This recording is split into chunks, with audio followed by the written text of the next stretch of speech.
دیکھیں نماز وہ عبادت ہے کہ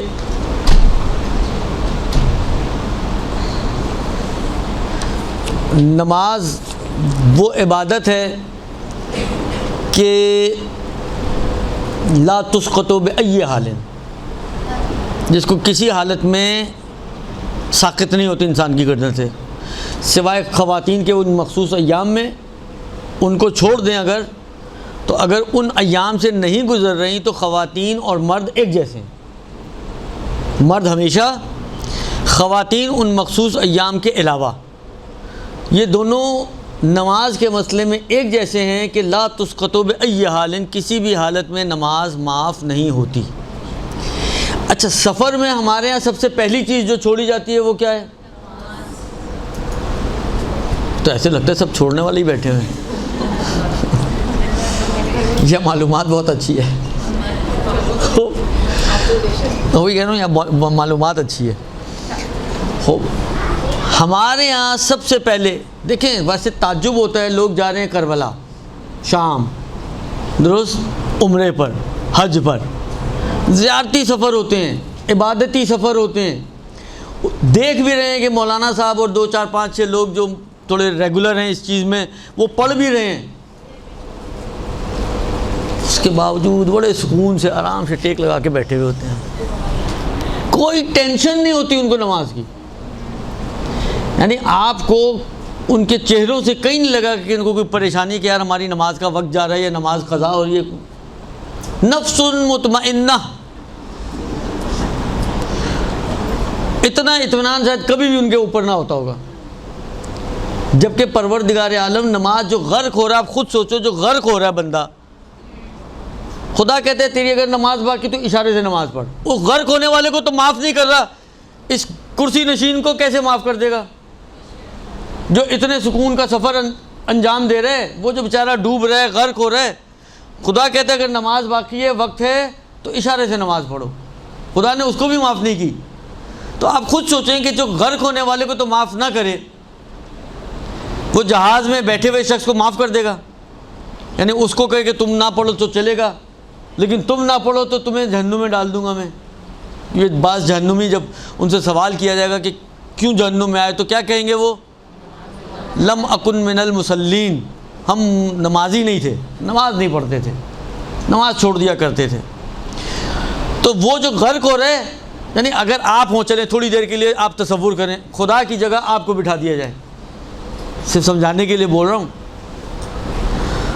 اگر خدا کی پوسٹ آپ کو دے دی جائے اور فیصلہ آپ کو کرنا ہو، اور چھوٹ اگر کسی کو دینی ہو آپ کو، تو آپ کے خیال میں زیادہ چھوٹ کا حقدار کون ہے؟ یہ کرسی پہ بیٹھا ہوا آدمی یا وہ غرق ہونے والا آدمی؟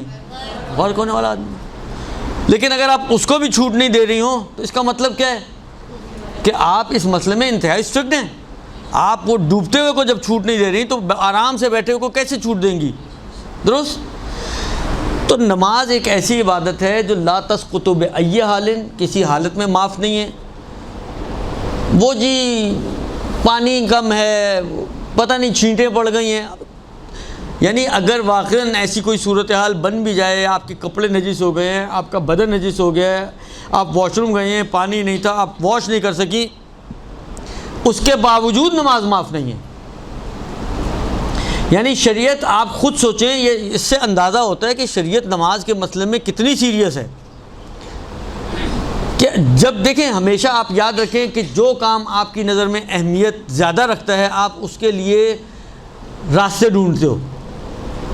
یوں نہیں ہو سکتا تو یوں کر لو، یوں نہیں ہو سکتا تو یوں کر لو، یہ نہیں ہو سکتا تو ایسے کر لو، ایسے کر لو، ویسے کر لو، ویسے کر لو، آخر تک آپ اس کو لے کے جاتے ہو کسی طرح کہ یہ کر لو۔ یہ کام کرتے ہیں نہیں کرتے؟ اپنی زندگی میں بھی ہم یہ کام کرتے ہیں۔ جو کام ہماری نظر میں اہم ہے، آپ سامنے والے کو بہانوں کا موقع نہیں دیتے ہو، آپ وہ ایک بہانہ لے کر آتے ہیں، آپ اس کے لیے 2 راستے کھول دیتے ہو۔ یہ نہیں ہو سکتا تو یوں کر لو، یہ نہیں تو یوں یوں یوں، اس کو آپ کی کوشش ہوتی ہے کسی طرح یہ کسی بھی راستے سے گھوم پھر کر اس مقصد تک پہنچ جائے۔ تو اس سے اندازہ ہوتا ہے کہ آپ کسی بھی صورت میں اس مقصد کے فوت ہونے پہ راضی نہیں ہیں۔ اب پروردگار عالم آپ کو کہتا ہے کہ بھائی نجس ہو، پاک کر سکتے ہو؟ آپ کہیں جی کر سکتا ہوں تو کریں، آپ کہیں جی نہیں کر سکتا کپڑے چینج کر سکتے ہو؟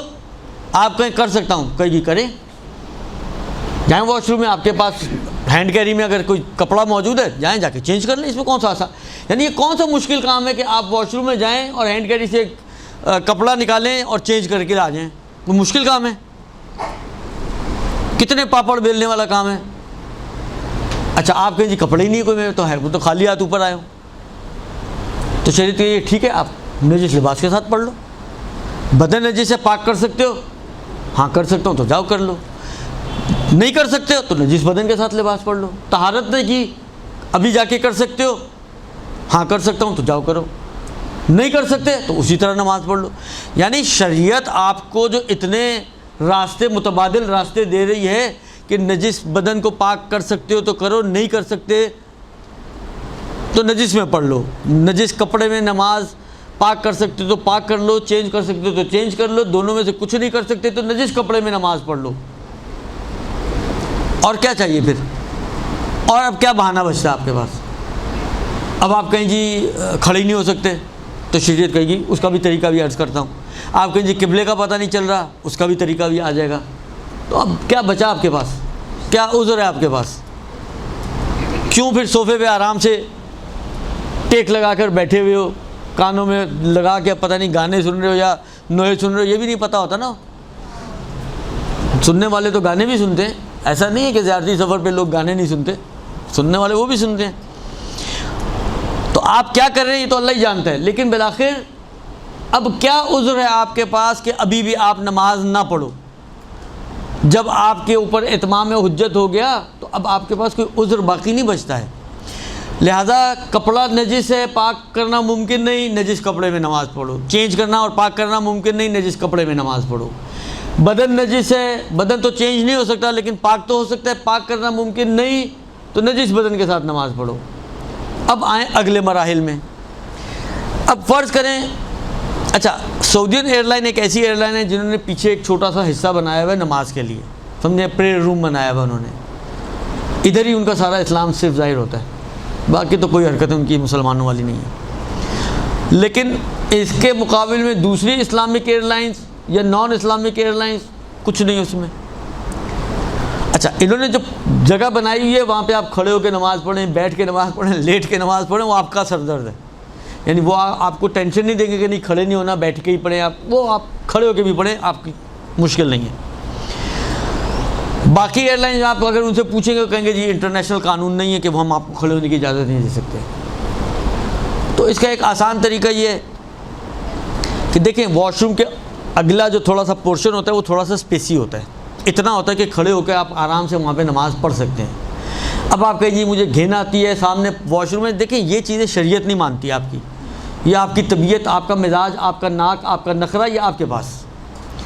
شریعت کہتی ہے کہ اگر تمہارے سامنے فرض کریں گیلے پاؤں بھی لگے ہوئے ہیں، نشان پڑے ہوئے ہیں، تو گیلے ہی ہیں نا، آپ کو تو نہیں پتہ یہ گیلاہٹ کیسی ہے، نجس یا پاک، تو آپ کے لیے پاک ہے، اور بالفرض اگر وہ نجس بھی ہو اور آپ کے بدن اور پیشانی اور لباس وغیرہ کو آلودہ نہیں بھی کرتا تو بھی کوئی مشکل نہیں۔ مثلا فرض کریں یہ کارپٹ نجس ہو، خشک ہے لیکن نجس ہے، درست، آپ اس میں وہ رکھ کے نماز پڑھ سکتی ہیں۔ نماز پڑھنے والے کی جگہ جس پہ وہ کھڑا ہو، جھکے گا، سجدہ کرے گا، اس جگہ کا پاک ہونا شرط نہیں ہے۔ دیکھیں میں ابھی بہتر کی یا احتیاط مستوی یا خالی مستوی ان کی بات نہیں کر رہا ہوں، ابھی میں مسئلے کی بات کر رہا ہوں کہ اصل مسئلے کے اعتبار سے جگہ کا پاک ہونا شرط نہیں ہے۔ ہاں جو جگہ پاک ہونی شرط ہے، ایک تو وہ جس پہ آپ کی پیشانی ٹکے گی، مہر کا اوپر کا حصہ، اور دوسرا جن حصوں پہ آپ کے ہاتھ اور پیر اور انگوٹھے وغیرہ لگ رہے ہیں تو وہ اتنے گیلے نہ ہو کہ آپ کا بدن اور لباس آلودہ ہو جائے، یعنی ٹرانسفریبل نجاست نہ ہو۔ لہٰذا اگر خشک ہے اس پہ کھڑے ہو کے آپ آرام سے نماز پڑھیں، اگر آپ کے ہاتھ بھی آپ نے وضو کے بعد خشک وغیرہ کر لیے تو کھڑے ہو کے نماز پڑھیں، کوئی مشکل نہیں ہے۔ کیا مشکل ہے؟ ابھی تو میں جس چیز کو بیان کر رہا ہوں پہلے اس پہ فوکس کرو آپ، ابھی ہلنے جلنے کو چھوڑ دیں، وہ بعد میں ہلاتے جلاتے ہیں اس کو، درست۔ ابھی جس بات کے اوپر میں فوکس دوں آپ بھی اسی کے اوپر فوکس رہو کہ یہ جو عذر لے کر آتے ہیں لوگ نجاست طہارت کی، جی وہاں کیسے پڑھ لیں، وہ تو ٹوائلٹ کے پڑوس میں کھڑے ہو کے نماز پڑھیں، ہمیں تو بہت برا لگتا ہے اور گھن آتی ہے اور یہ ہوتا ہے، یہ ساری اپنے گھر پہ رکھ کے جائیں. جہاز کے اندر یہ نخرے بازیاں نہیں چلتی ہیں. درست. لہذا وہ ایک ایزی جگہ ہوتی ہے کہ جہاں پہ آپ آرام سے کھڑے ہو کے نماز پڑھ سکتی ہیں. آسان طریقہ یہ کہ قبلہ اگر آپ طے کر سکتی ہیں خود سے، قبلہ نما آپ کے ہاتھ میں کوئی بھی چیز ہے، یا بعض اوقات وہ جو آگے اسکرین پر جو تصویر دکھا رہے ہوتے ہیں اس میں قبلے کی ڈائریکشن وغیرہ شو ہو رہی ہوتی ہے، کسی بھی طرح سے اگر آپ کے لیے قبلہ معلوم کرنا پاسبل ہے تو قبلے کو طے کریں آپ اور وہاں جا کے کھڑی ہو جائیں، پوچھے بغیر اللہ اکبر کریں. نیت کی ہوئی نماز کو کوئی مسلمان تو کم سے کم نہیں توڑوائے گا، آپ کی دھکا نہیں دے گا آپ کو. سعودی نہیں ہے یہ، میں کہا نا سعودی صرف ایک جگہ پر اسلام والی انہوں نے کہانی کی ہے، باقی ہر جگہ پہ ان کا اسلام جو ہے نا وہ لنگڑا لولا ہی ہے. درست. تو وہ آپ کو پھر صحیح ہے دل میں باتیں کریں گے، چوں چوں چاچا کرتی رہے گی وہ ایئر ہوسٹس یا اسٹیورڈ وغیرہ جو بھی کھڑا ہوگا پاس، کرنے دیں. لگا بھائی اپنے منہ سے آپ کا کیا جا رہا ہے، آپ اپنی عبادت کریں، وہ اپنی عبادت کر رہے ہیں. درست. آپ اپنا کام کریں. لہذا کم سے کم کھڑے ہو کر پراپر رکوع سجدے والی نماز. اگر قبلہ ہمارا فرض یہ تھا کہ قبلہ پتہ چل گیا تو قبلے والی نماز آپ کو یہاں پہ مل جائے گی.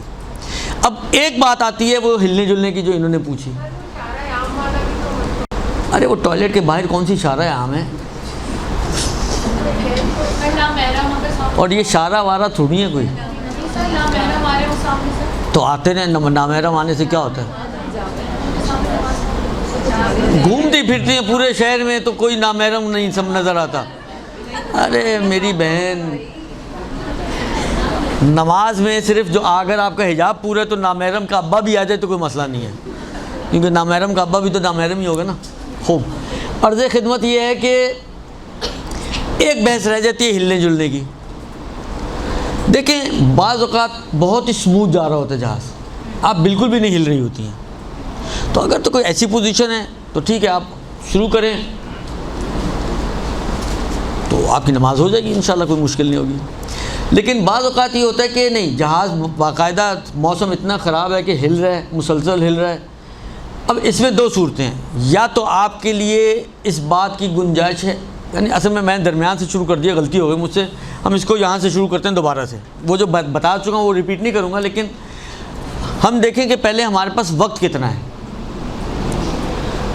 اگر تمام شرائط والی نماز آپ جہاز میں پڑھ نہیں سکتے اور وقت اتنا ہے کہ آپ کا جہاز اڑے گا، لینڈ کر جائے گا، لینڈ کرنے کے بعد اتنا ٹائم ہوگا کہ آپ آرام سے نماز پڑھ سکتی ہیں شرائط کے ساتھ، تو پھر تو آپشن کوئی نہیں ہے، آپ کو ویٹ کرنا ہے. اور ویٹ کرنے کے نتیجے میں جب آپ پہنچیں تو وہاں جا کے آپ کو پراپر نماز پڑھنی ہوگی، اگر جہاز میں ساری شرائط پاسبل نہ ہوں تو. ٹھیک ہے. دوسری صورت یہ ہے کہ نہیں، فلائٹ ڈیوریشن اتنی زیادہ ہے، مثلا 11 بجے اڑنا ہے اور رات کے 10 بجے پہنچنا ہے، تو صحیح ہے مغرب عشاء میں تو آپ لینڈ کر چکے ہوں گے، لیکن ظہر اثر تو پوری آپ کی جہاز میں ہی آنی ہے. تو اس صورت میں جب آپ کے پاس گنجائش نہیں ہے ویٹ کرنے کی، اور اگر تو وہی والی بات ہے ساری شرائط لا سکتے ہیں آپ کہ نارملی ہوتا نہیں ہے، تو آپ ساری شرائط کا خیال، جو شرائط کا خیال رکھا جا سکتا ہے وہ رکھیں گے. آپ کو قبلہ مل گیا، وضو کریں، قبلہ مل گیا، کھڑے ہو کر رکوع سجود نارمل طریقے سے، اور اللہ نے کی دے فرض کریں جہاز بھی بڑا سموتھ جا رہا تھا تو آپ کا بغیر ہلے جلے نماز ہو گئی، تو یہ ٹھیک ہو جائے گی، کوئی مشکل نہیں ہے اس میں. لیکن میں نے کہا نا نارملی قبلے کی مشکل آتی ہے اور یہ ہلنے جلنے کی مشکل آتی ہے، بعض اوقات پراپر رکوع اور سجدے کی مشکل آتی ہے. فرض کریں وہاں پہ بھی پہلے سے اتنی لائن لگی ہوئی ہے کہ اگر آپ ویٹ کریں گی تو آپ کی نماز قضا ہو جائے گی. لوگ ٹوائلٹ کے لیے کھڑے ہوئے تو تھوڑی آپ کو نماز کے لیے کھڑے رہنے دیں گے. درست. تو اب مسئلہ یہ کہ فرض کریں آپ یہ سیٹ میں بیٹھی ہوئی ہیں، یہ آپ کی سیٹ ہے، یہ آپ ہیں، ٹھیک ہے. اپنی سیٹ یعنی اپنی سیٹ کی جگہ پر اگر آپ کھڑے ہو جائیں تو کھڑے ہو کے فرض کریں اگر آپ سمجھتی ہیں کہ آپ کو قبلہ پتہ ہے کہ قبلہ اس ڈائریکشن میں، تو اپنا رخ تو چینج کر سکتے ہیں نا اپنی سیٹ پہ کھڑے. سیٹ کے اوپر کھڑے ہونے کا مطلب کرسی پہ کھڑے ہونے کا نہیں ہے، یعنی سیٹ کی جگہ پہ کھڑے ہونے کا مطلب ہے، یعنی اس کے جہاز کے زمین پر. تو آپ جگہ چینج کر کے کم سے کم تکبیرۃ الاحرام یا اور جتنی بھی نماز آپ قبلہ رخ پڑھ سکتی ہیں پڑھیں. رکوع بھی اگر آپ نارمل اسی اینگل پہ کر سکتی ہیں کریں. اب آئے گا مسئلہ سجدے کا. تو سجدے کے لیے اگر کوئی ایسی پاسبلٹی ہے کہ تھوڑا سا آپ یہ جو اسپیس ہوتی ہے پیچھے چلی جائیں اور اس اینگل پہ سجدہ کر لیں تو وہ کرنا پڑے گا. اگر فرض کریں ٹرالی گھوم رہی ہے, نہیں آپ کو وہ کھڑا ہونے دیں گے وہاں پر اس وقت, تو پھر آپ کو اشارے سے سجدہ کرنا پڑے گا. ٹھیک ہے, یعنی آپ وہی کھڑی رہیں, قبلہ رخ کھڑی رہیں اور سبحان ربی الاعلیٰ و بحمدہ اللہ اکبر, سبحان ربی الاعلیٰ و بحمدہ اللہ اکبر, سجدہ ہو گیا آپ کا. درست. ہاتھ پہ رکھ سکتے ہیں, جب بتا دیا نا ہاتھ کی بھی ضرورت نہیں ہے. رکوع کی بات دوبارہ اگر قیام میں بول رکوع کریے اور رکوع سے کھڑے ہونے کے بعد سمع اللہ کرنے کے بعد اب سجدے کی نیت سے سر جھکائیں, پھر اٹھائیں, پھر دوسرے سجدے کی نیت سے جھکائیں اور ذکر پڑھ دیں, اور پھر اٹھائیں گی تو اس سجدے کے سے اٹھنے کی نیت سے آپ سر اٹھائیں گے. اب آپ سمجھے کھڑی ہو گئی واپس, پھر الحمد سورہ پڑھیں گے, پھر نارمل رکوع, پھر اسی طرح کا سجدہ. تشہد سلام پڑھتے وقت اگر بیٹھنے کی گنجائش ہے تو بیٹھ کے, نہیں تو وہ بھی کھڑے ہو کر آپ تشہد سلام پڑھ کے نماز آپ کی ختم ہو جائے گی اگر فجر کی نماز ہے تو. درست.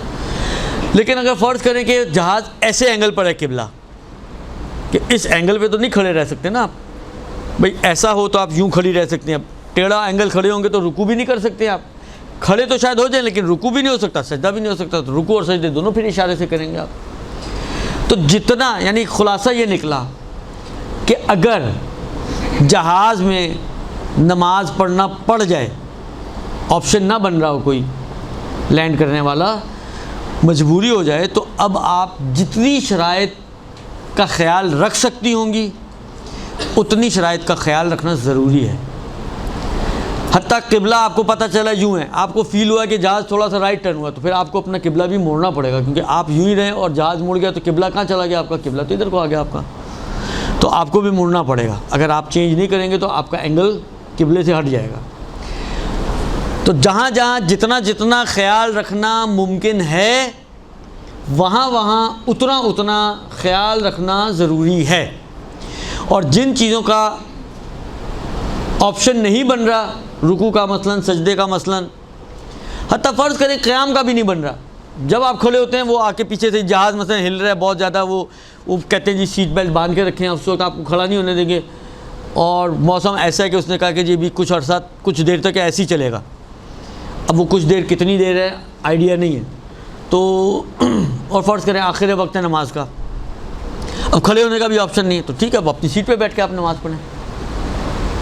کھڑے ہونے کا آپشن جب ختم ہو گیا تو سیٹ پہ بیٹھ کے نماز پڑھیں. یعنی اب دیکھیں ابھی بھی شریعت آپ کو نہیں کہہ رہی ہے کہ آپشنز نہیں بن رہے چلو چھوڑ دو, اتر کے آرام سے پڑھ لینا. یہ کام شریعت کہہ سکتی تھی نا آپ کو, خدا کہہ سکتا تھا نا ہلکا پھلکا ہاتھ پیر مار لو, ہو جائے تو ہو جائے, نہ ہو تو اتر کے پڑھ لینا.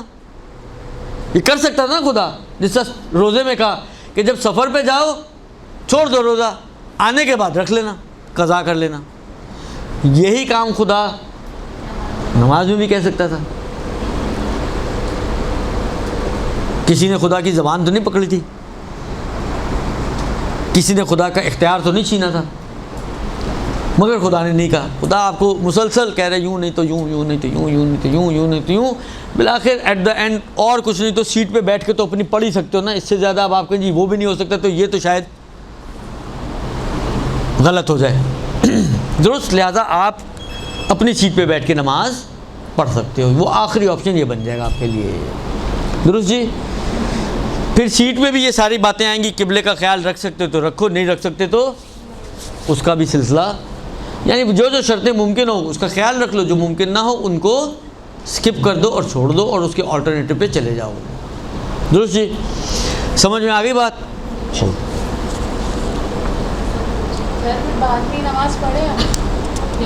نہیں نہیں, یہ نماز آپ نے جب جیسے اللہ نے کہی آپ نے پڑھ دی تو پھر قضا کیوں کریں گے,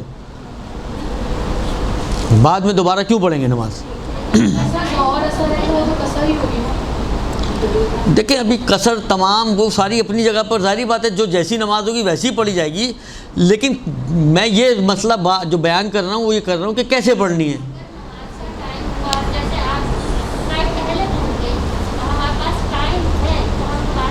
نہیں دوبارہ پڑھنے کی ضرورت نہیں ہے، پڑھنا چاہیں احتیاطاً پڑھ لیں، کوئی حرج بھی نہیں ہے، احتیاط کی نیت سے پڑھ لیں آپ.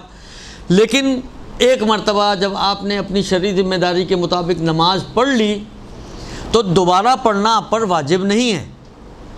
درست؟ یہ جیسی بھی آپ کہیں جی لولی لنگڑی نماز ہے، چل لولی لنگڑی صحیح، لیکن اس وقت آپ کی ذمہ داری یہی لولی لنگڑی نماز تھی، آپ نے پڑھ لی، اللہ اللہ خیر سکتا. ہاں بعد میں کہیں یہ پتہ چلے کہ جی نماز غلط پڑھی گئی ہے یا نماز باطل تھی ہے، یہ وہ ایک الگ کہانی ہے، پھر آپ کو ریپیٹ کرنا پڑے گا. لیکن اگر آپ نے صحیح طریقے سے اپنے جو ذمہ داری بنتی تھی اس کے مطابق نماز پڑھ لی تو اس نماز کو ریپیٹ کرنے کی بھی ضرورت نہیں ہے. جی سر وقت کی کمی کے باعث اگر نجس لباس میں نماز پڑھی گئی تو یہ نماز ہو گئی یا بعد میں پڑھ ابھی کیا بولا میں نے؟ ہو گئی؟ تو پھر کیوں پوچھ رہی ہیں آپ؟ دیکھیں جس چیز کا پتہ نہیں ہو نا، رفع عن امتی تسعۃ، میری امت سے 9 چیزوں کو اٹھا لیا گیا ہے. ما لا یعلمون، جس کا ان کو پتہ ہی نہیں.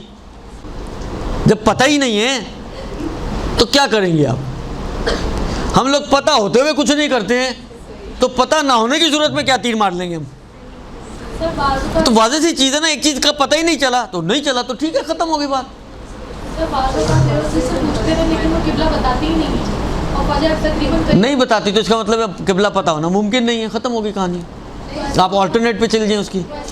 ہاں جہاں پر قبلہ پتہ نہ چل سکتا ہو اس میں آگے یہ فرماتے ہیں کہ جس سمت میں آپ کو احتمال ہے کہ اس سمت میں قبلہ ہونا چاہیے تو اس سمت میں ایک سمت میں نماز پڑھ لیں، اگرچہ احتیاط مستحب ہے کہ چاروں سمت میں پڑھیں، لیکن آپ اسی ایک سمت میں جو آپ کے خیال میں احتمال ہے آپ کو کہ قبلہ، بعض اوقات ہوتا ہے آپ سورج اس کے اترنے چڑھنے آگے پیچھے ان چیزوں سے اندازہ گیس کر لیتے ہیں کہ جی قبلہ اس سائڈ پہ ہونا چاہیے. درست؟ تو آپ کو اگر اندازہ ہو رہا ہے، آپ امکان دیتی ہے کہ قبلہ اس سائڈ میں، تو اسی سائڈ پہ ایک نماز پڑھ لیں، ایک نماز کافی ہو جائے گی آپ کی.